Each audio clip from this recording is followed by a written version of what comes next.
Bonjour Florence Bergeau-Blaclair. Bonjour. Bienvenue chez Front Populaire, tout d'abord. Alors, je vais vous présenter rapidement. Donc, vous êtes chercheuse au CNRS, vous êtes anthropologue et vous avez publié en janvier ce livre, Le frérisme et ses réseaux, l'enquête, aux éditions Odile Jacob. Alors, c'est un livre qui vraisemblablement ne plaît pas à tout le monde parce que vous avez récemment porté plainte pour harcèlement et menaces de mort. Est-ce que vous pouvez nous dire un petit peu quelle est l'ampleur des réactions qu'ont suscité votre livre et est-ce qu'elles vous ont étonné ? Oui, quand même. À ce niveau-là, effectivement, ce qui m'a étonnée, c'est à la fois l'ampleur et la nature des accusations, des injures, des calomnies, une menace de mort. Effectivement, ça m'a un peu surpris. Je savais que mon livre allait rencontrer des oppositions, mais ce que je n'avais pas imaginé, c'est que ces oppositions seraient celles de mes collègues, donc de gens de l'université, qui n'utiliseraient pas la technique, je veux dire, des règles de la méthode, c'est-à-dire de la réfutation, mais utiliseraient donc l'insulte et l'injure, jusqu'à me mettre effectivement en danger.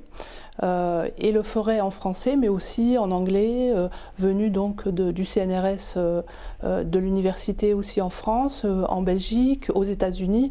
Voilà, donc ça m'a un petit peu étonnée, et c'est ce qui caractérise un petit peu la situation dans laquelle je me trouve, c'est que finalement, après une période qui a duré une dizaine d'années où mes travaux étaient simplement ignorés, ce qui était une façon de me faire taire, de m'empêcher en fait de présenter mon travail un peu partout, d'avoir aussi des financements pour mes recherches, etc. Donc la première tactique, c'était de m'isoler.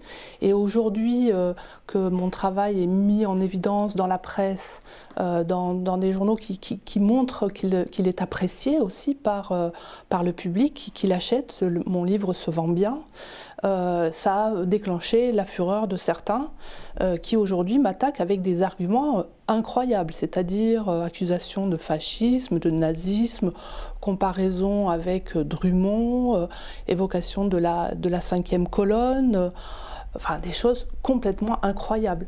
Alors que moi, je n'ai fait que rapporter, c'est vrai, j'en critique quelques-uns, mais avec des arguments que j'oppose parce que je les ai lus. Eh bien eux m'attaquent sans avoir lu ou peut-être compris mon livre, pour une raison que j'y viendrai tout à l'heure, je m'explique assez bien. Vous avez eu Le Point à publier une tribune de 800 personnalités environ, à l'heure à laquelle j'ai fait les comptes hier. 800 personnalités qui vous ont soutenu. On peut penser notamment, il y a François-Xavier Bellamy des Républicains, vous avez l'écrivain algérien Boualem Sansal. Madame Badinter aussi. Madame Badinter, tout à fait. Mais, et vous venez de le dire d'ailleurs, la question que je me posais, c'est à quel point, comment vous soutient l'institution du CNRS ? En l'occurrence, j'ai presque à vous entendre l'impression qu'elle ne vous soutient pas du tout. Alors il n'y a pas de soutien ni amical, ni formel, ni institutionnel véritablement.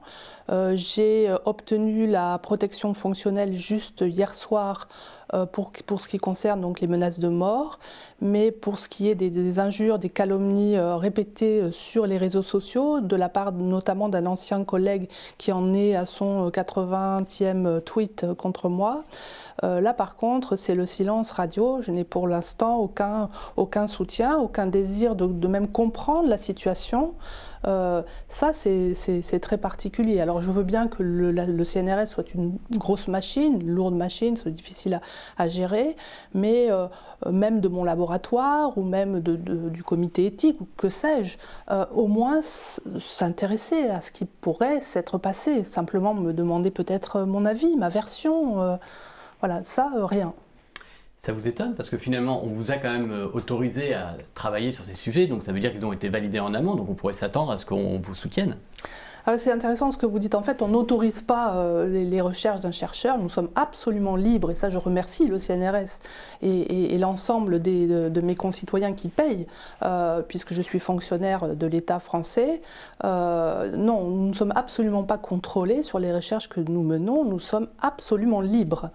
Mais il y a des façons détournées en fait de ne pas promouvoir vos travaux qui sont le fait non pas de l'institution elle-même, mais de certains collègues qui peuvent dominer un champ ou un autre, et qui à ce moment-là empêchent en fait la critique, empêchent même la controverse, en mettant au placard certains individus, et puis en faisant maintenant... en s'exprimant sur les réseaux de façon insensée, et ça m'apparaît quand même assez nouveau. Est-ce que, parce que vous parliez tout à l'heure de la presse, vous disiez que la presse s'intéressait à votre livre, mais est-ce que c'est pas une certaine presse et par rapport à une autre, je pense notamment Le Monde, pour parler du plus grand quotidien français, à ma connaissance, n'en a pas parlé. Est-ce qu'il y a une omerta médiatique également qui pèse sur ce sujet? Il y a une ou deux revues de gauche qui m'a interviewée, mais sinon, effectivement, ce sont plutôt des médias de droite. Et la raison est tout à fait simple, c'est qu'à partir du moment où vous êtes l'objet de calomnies de la part de gens qui ont publié, qui ont une certaine... disons, audience médiatique, qui sont connus, etc., pour certains journaux, ça les empêche littéralement de vous tendre le micro et de vous demander ce qui se passe. Surtout si ces personnalités sont connues comme étant plutôt à gauche. À ce moment-là, si vous n'êtes pas d'accord avec cette personnalité-là, c'est que vous êtes à droite. Et puis en plus, il y a un effet de répétition, de reproduction, à partir du moment où vous êtes donc majoritairement relayé par des médias de droite, eh bien, vous êtes à droite, et donc la gauche ne s'intéresse pas aux auteurs supposés de droite. Voilà, on est dans une situation un peu absurde. Et donc je n'atteins pas, sauf à travers les réseaux sociaux, le public de gauche auquel pourtant je m'adresse beaucoup dans mon livre. Alors on va justement, je vous propose d'aborder ce livre et que vous nous expliquiez un petit peu de quoi il en ressort. Donc pour commencer, pour poser les bases, comment vous définissez le frérisme et son origine? Alors le frérisme, ce que j'ai essayé de faire en fait dans ce livre, c'est de résoudre ce problème qu'on avait avant quand on parlait de proches des frères musulmans. Voilà, on savait qu'il y avait une confrérie des frères musulmans qui agissaient en France, mais on savait qu'elle était relativement modeste en taille, peut-être 1 millier, 2 000 ou 3 000 personnes, que sais-je.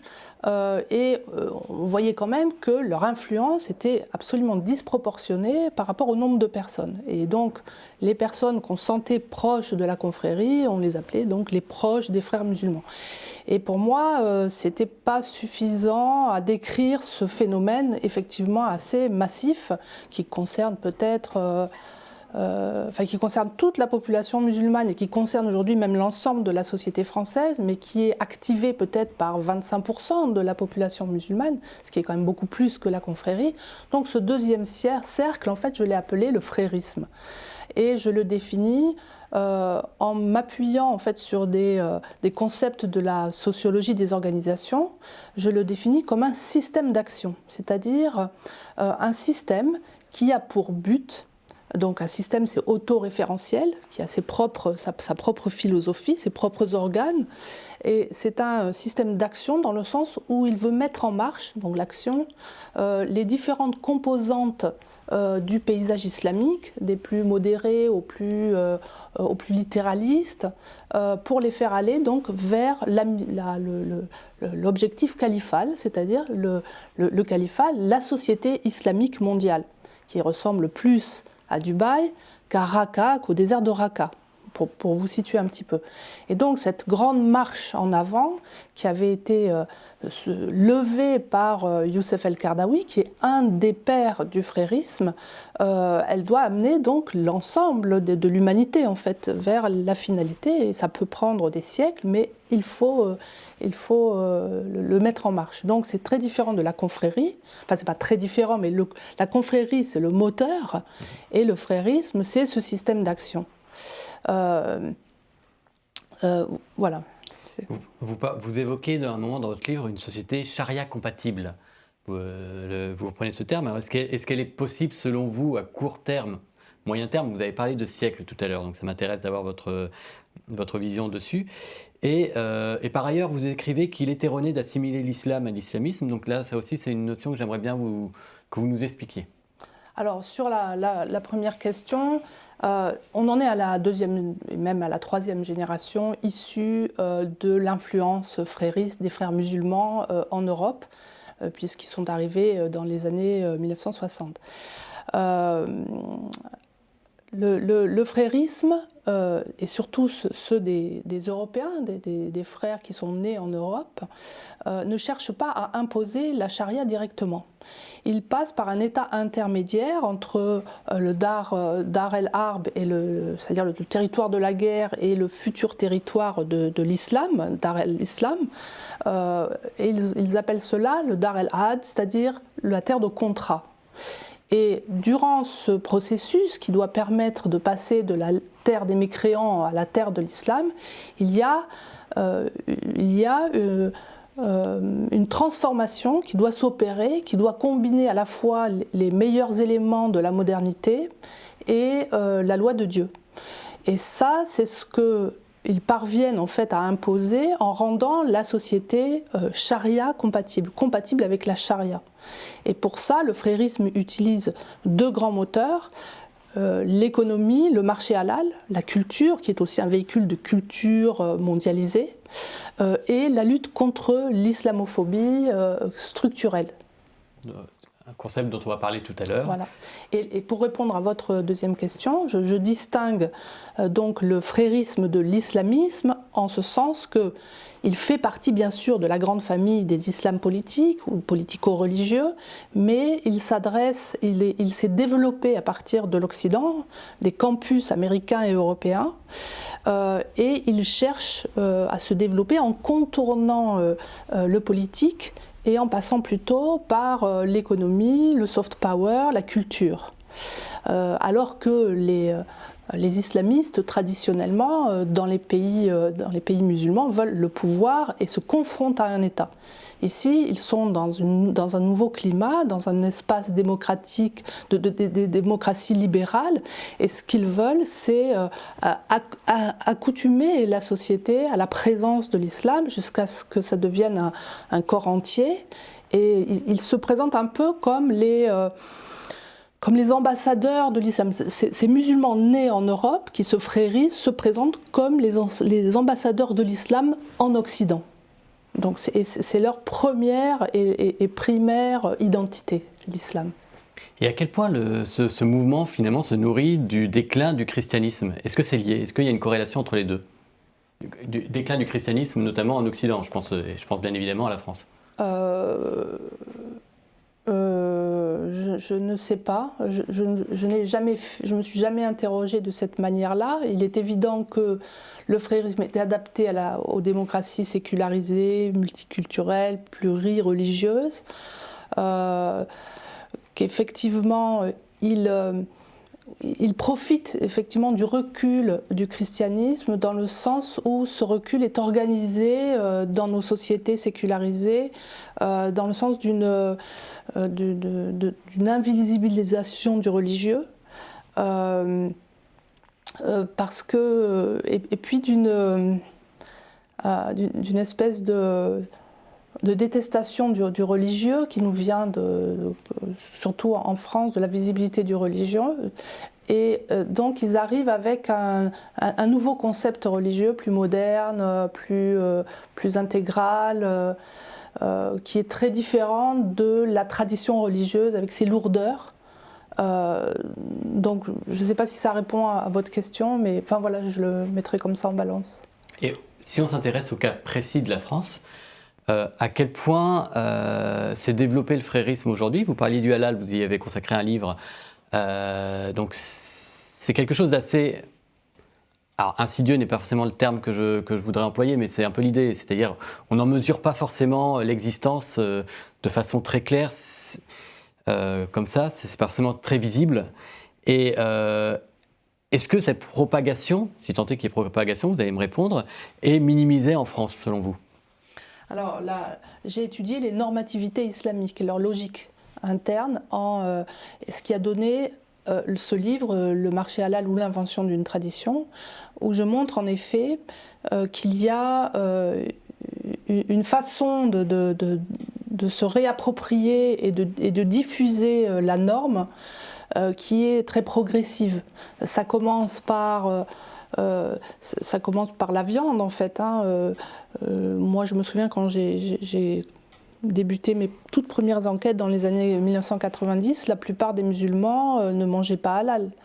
Et puis les boucheries se sont développées, j'explique tout ça en détail dans mon précédent livre. Puis de la viande, on est passé à la nourriture qui devait être halal, donc les bonbons dans les écoles, puis après les vêtements, puis après les produits pharmaceutiques, et puis après les espaces qui doivent être halal. Il y a une espèce d'extension comme ça du halal qui est propre à sa logique interne. C'est-à-dire que quand on parle souvent d'accommodement raisonnable, mais avec l'islam, et en particulier sous la domination du frérisme, ces accommodements ne sont jamais raisonnables parce que ça ne s'arrête jamais. Vous obtenez ça, mais après vous obtenez ça, et puis vous demandez ça, puis vous obtenez ça, etc. Donc là, ce phénomène que j'ai observé pour l'alimentation, que je décris de façon concentrique comme ça, eh bien, c'est le même au niveau des revendications. Vous voyez maintenant pour le ramadan, jusqu'à présent, les joueurs ne s'étaient pas plaints de ça, tout simplement parce qu'ils pouvaient sursoir. On parle des joueurs de foot, et voilà. Un élément de contexte, des joueurs de foot et de la Fédération française de football qui a envoyé un courrier demandant aux arbitres de ne pas suspendre les matchs lors du jeu, de la rupture du jeûne de Ramadan. Voilà pourquoi, parce que ces pratiques étaient de plus en plus fréquentes, il y avait une pression grandissante de la part des joueurs et du public pour que les gens puissent s'arrêter, manger, etc., alors qu'avant ça n'existait pas. Chacun s'arrangeait, soit pouvait sursoir et rattraper, parce qu'il est toujours possible de rattraper plus tard.